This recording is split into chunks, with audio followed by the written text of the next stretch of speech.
In this video, we'll be talking about how to apply the cuff and how to actually put them on. You can see that on one arm, I'm wearing the Velcro cuff, and on the other arm, I'm wearing the pump cuff. Both have, again, positives and negatives here.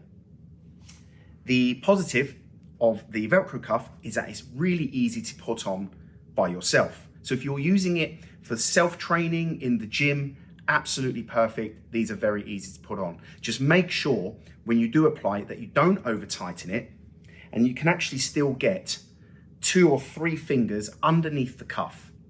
Also, if you're starting to get some sort of pins and needles or altered sensations down the arm, then the cuff is too tight and you're going to have to release. You're looking for around sort of 40 to 50% of limb occlusion on the upper limb.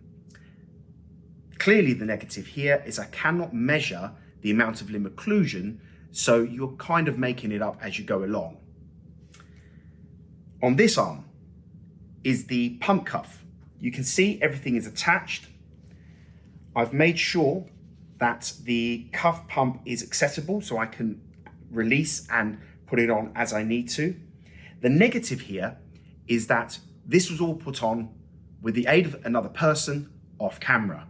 So it can be extremely tedious if you're trying to use this yourself. Absolutely still possible.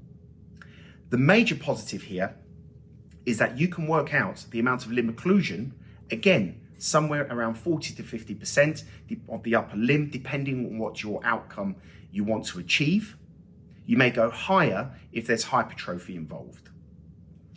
But you can work that out and you can be a little bit more accurate as you pump the cuff. And this is fully within your control. So you can see that I've closed the valve, I can pump, and you can see the pump is increasing. Once I'm ready there, I can just detach and the pump stays inflated. I can still get 2, maybe 3 fingers, and again, still applies. Are you getting any sensations down the arm? To release, you would need to make sure that you can get the pump attached again and release the valve. Again, the choice is yours. Try both and see which one works for you.